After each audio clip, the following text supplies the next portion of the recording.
बहुत बहुत स्वागत है आपका हमारे चैनल ट्यूटोरियल प्लानेट में। इस वीडियो में क्लास 10th का लेसन है मंगलम, तो इसी को हम लोग पढ़ेंगे।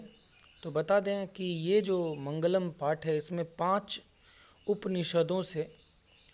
4 उपनिषदों से 5 श्लोक लिए गए हैं, जिसमें पहला जो श्लोक है वो ईशावास्य उपनिषद से लिया गया है, दूसरा कठोपनिषद से, तीसरा मुंडकोपनिषद से और चौथा भी मुंडकोपनिषद से और पांचवा श्वेतवाश्वतरोपनिषद से लिया गया है। तो ये 4 उपनिषदों से ये श्लोक लिए गए हैं। उपनिषद 2 शब्दों के मेल से बना है, उप और निषद। उप मतलब होता है नज़दीक और निषद मतलब होता है उपदेश। गुरु के नज़दीक बैठ करके शांत चित्त हो करके ईश्वर को प्राप्ति के लिए जो उपदेश प्राप्त किया जाता है उसे ही उपनिषद कहते हैं। या फिर ऐसे भी कह सकते हैं कि ईश्वर के समीप, ईश्वर के नज़दीक ले जाने वाला जो ज्ञान हो उसे उपनिषद कहेंगे। ठीक है। तो उपनिषद में हमें ईश्वर को प्राप्त करने के तरीके बताए गए हैं। तो ईश्वर को प्राप्त करने के लिए सबसे पहले सत्य को प्राप्त करना जरूरी होता है, क्योंकि जो सत्य है वही ईश्वर है।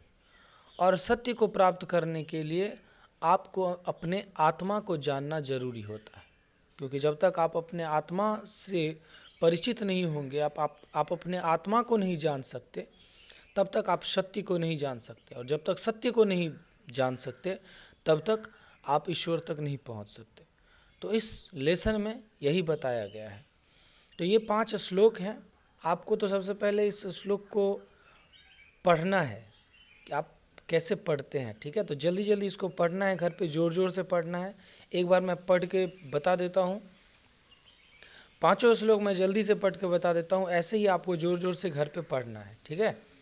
पहला है, हिरण्मयेन पात्रेण सत्यस्यापिहितं मुखम तत्त्वं पुसन्न पावृणु सत्यधर्माय दृष्टये।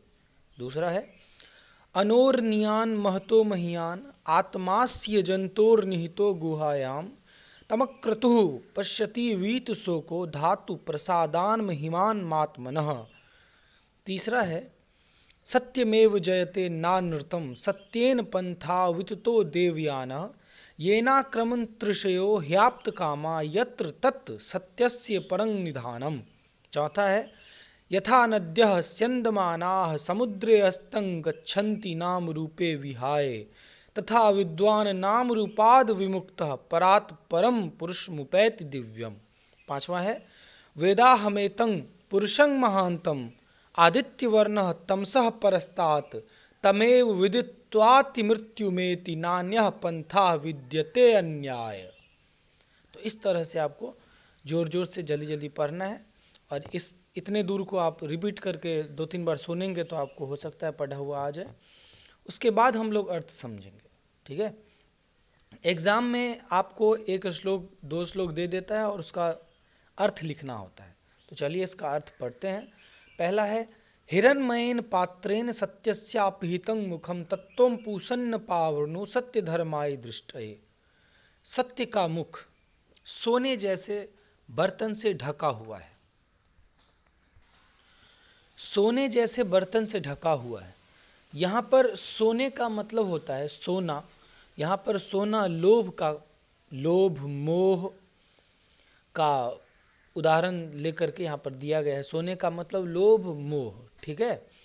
तो ये जो सांसारिक मोह माया है, लोभ है, इसकी वजह से हम उस सत्य को नहीं देख पाते हैं। सत्य, सोना पर जब लाइट प्रकाश पड़ती है तब उससे जो रोशनी निकलती है वो हमारे आँखों को चकाचौंध कर देती है, हम कुछ नहीं देख पाते हैं।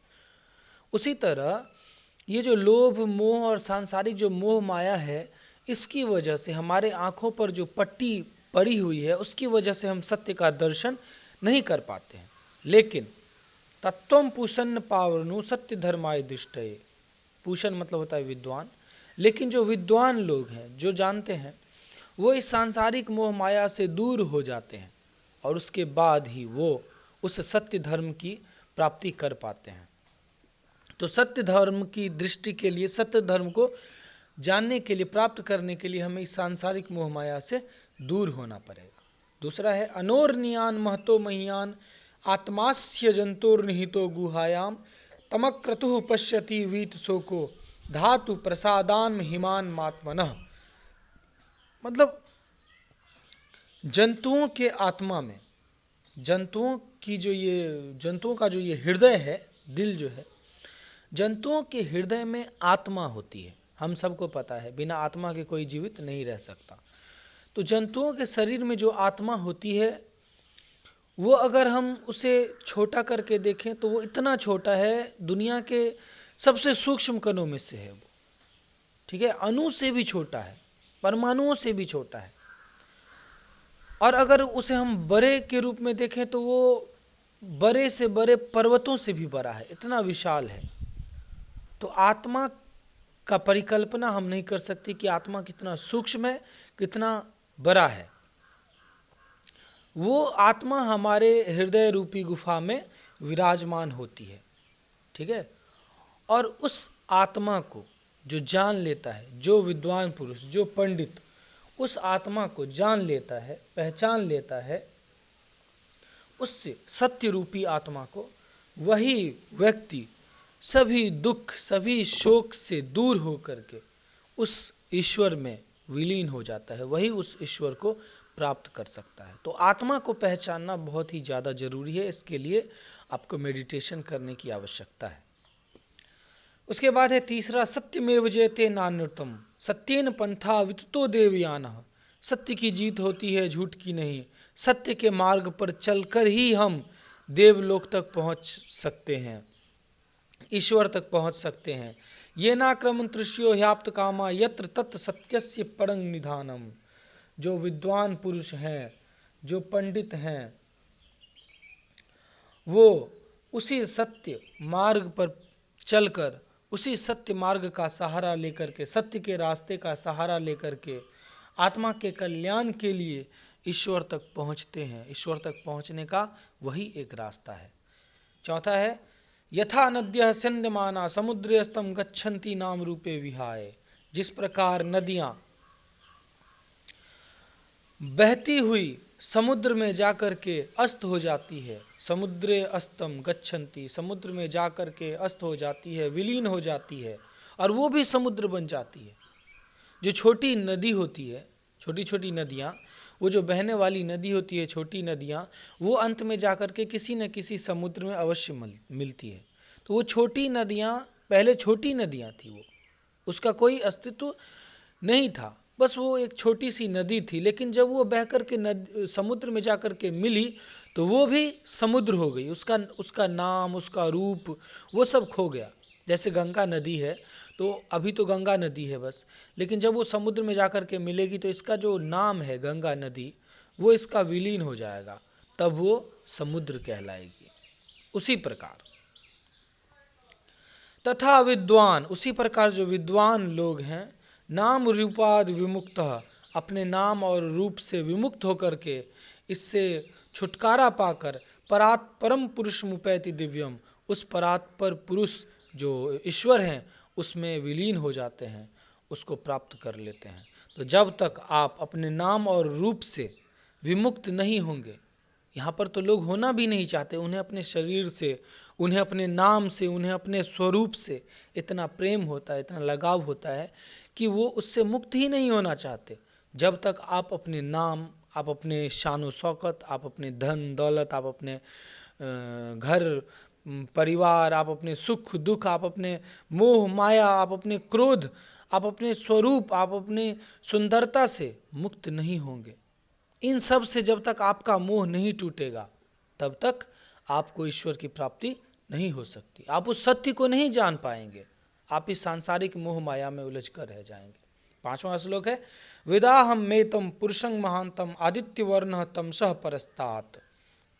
जिस प्रकार वो जो आदित्य वर्ण सूर्य है, जिस प्रकार सूर्य अंधेरे का नाश करता है, जिस प्रकार सूर्य सांसारिक अंधेरे का नाश करता है, उसी प्रकार वेद हमारे अंदर जो अंधकार है, जो अज्ञान रूपी अंधकार है, उसे नाश करता है, उसे खत्म करता है।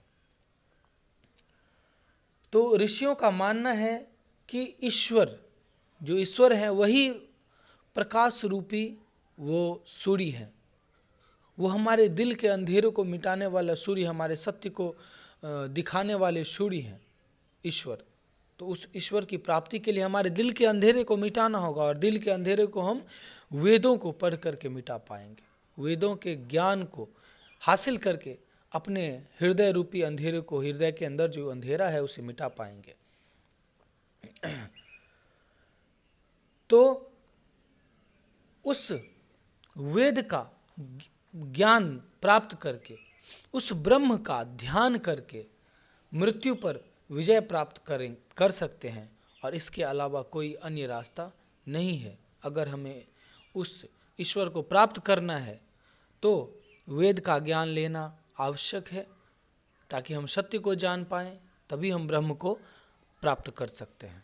ठीक है, तो फिलहाल आप लोग अभी स्टूडेंट हैं तो अभी इस सब पे ध्यान नहीं देना है, बस इसका श्लोक का अर्थ ध्यान से 1-2 बार वीडियो को देख लीजिएगा, याद हो जाएगा, एग्ज़ाम में लिखना है। ठीक है, ये सब बुढ़ापे में इस सब चीज़ की ज़रूरत होती है। आप जब 50 साल के बाद आप पढ़िए, वेद पुराण सब पढ़िए, और ये आध्यात्मिक दुनिया में जाइए। ठीक है, ईश्वर को प्राप्त करने का प्रयत्न कीजिए, लेकिन अभी भी आपको इतना लोभ मोह में नहीं पड़ना है कि ये अपने स्वरूप पे, अपने पैसे पे घमंड नहीं करना है। तो इस सब चीज़ से जितना बच सकें उतना बचें। ठीक है, तो अगर वीडियो अच्छा लगा हो तो प्लीज़ लाइक कर दें, और चैनल को सब्सक्राइब करके बेल आइकन प्रेस करें। Thank you so much, bye bye, take care.